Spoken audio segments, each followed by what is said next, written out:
बहुत खुशी की बात है और बहुत समय से हम लोग प्रयास कर रहे थे, मैं भी और सुजीत भैया भी, कि हम लोग साथ में कोई फिल्म करें।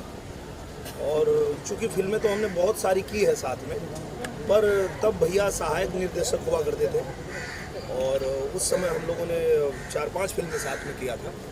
पर भैया ने जब निर्देशन शुरू किया तब से हम लोग दोनों ही प्रयास करते रहे, कभी ऐसा संयोग बना नहीं। बहुत दिनों के बाद ये मौका आया है कि हम दोनों लोग साथ में आ रहे हैं और साथ में रितु जी के साथ भी कई बार हम लोगों ने प्रयास किया पर कोई फिल्म नहीं आ पाई थी। तो अब जो है कहते हैं कि जब जो होना होता है तभी होता है, तो ईश्वर ने ये संयोग बनाया है कि आज सुजीत जी के निर्देशन में मैं और रितु जी साथ में जो है ये फिल्म कर रहे हैं।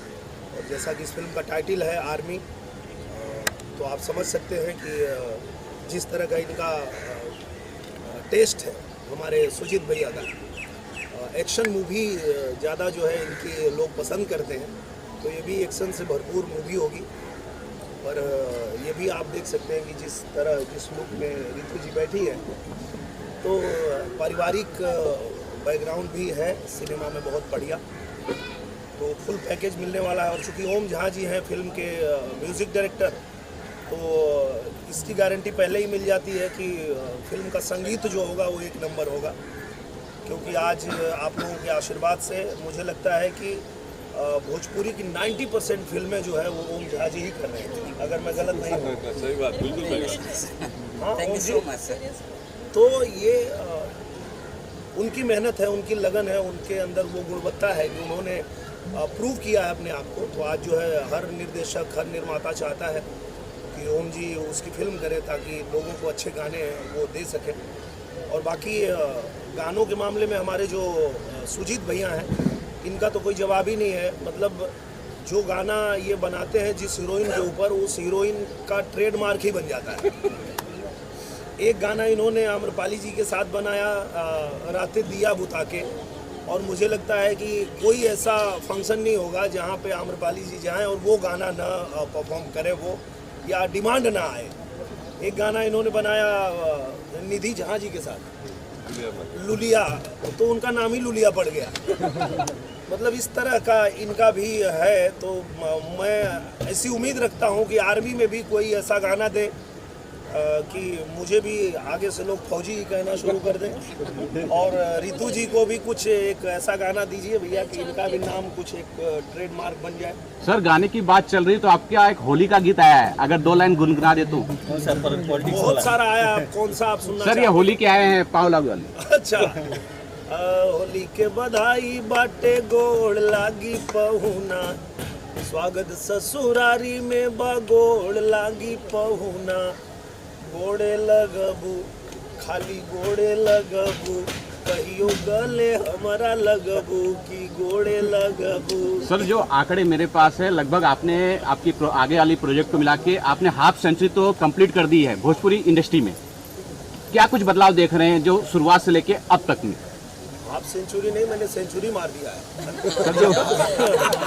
आपको जानकारी बता दूं कि मेरी 100 फिल्में पूरी हो गई और बदलाव तो बहुत हुआ है। मैं जब आया था भोजपुरी इंडस्ट्री में, तो उस समय सिनेमा अभाव में बनता था। उस समय का सिनेमा ऐसा बनता था कि अगर कोई बहुत खतरनाक स्टंट करना है तो हमें जान की बाजी लगा के करना पड़ता था। जैसे आप लोगों ने देखा होगा निरहुआ रिक्शा वाला, वो रिक्शे के ऊपर से जो समरसॉल्ट मारना था, उस समय केबल नहीं था और 2 फाइटर जो है उसी रिक्शे पे गिर के हॉस्पिटल पहुंच गए।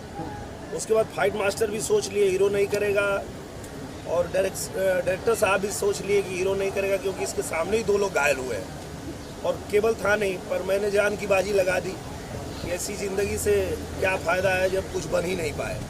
तो मैंने मारा था और वो शॉट दिया था और वही लोगों को पसंद आया था। सर, एक आम फिल्म जो बनती है जी, एक्शन मूवी बनती है, वो अलग होती है, लेकिन ये आर्मी बेस है, तो ये जो कुछ इसमें खास तैयारी करनी पड़ती है।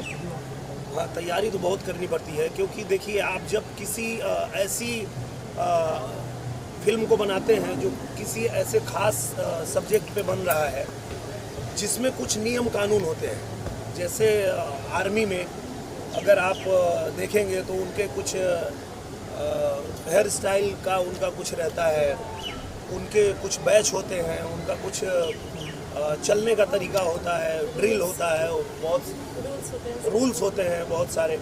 तो उसको अगर आप फॉलो नहीं करेंगे तो वो अच्छा नहीं लगेगा। तो मुझे लगता है कि उसके लिए बहुत तैयारी करनी पड़ती है। सर अगर तैयारी की बात करें तो आपने किसी सोल्जर से या किसी आर्मी ऑफिसर से ट्रेनिंग लिया है इसके लिए कुछ? हाँ, मैं आपको बता दूं कि मैं सिनेमा लाइन में आने से पहले ही आर्मी की फुल ट्रेनिंग ले चुका हूँ। जब मैं बंगाल में पढ़ता था तो बटालियन 1 जिसका नाम था बंगाल बटालियन 1, उसमें मैंने एनसीसी किया था।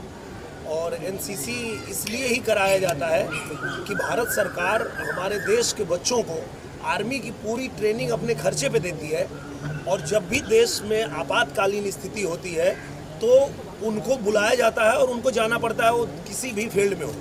तो आज मैं भले फिल्मों में हूँ, लेकिन अगर देश में कभी आपातकालीन स्थिति हुई तो मैं बॉर्डर पे जाके लड़ूंगा, इतनी ट्रेनिंग मैंने लिया हुआ है।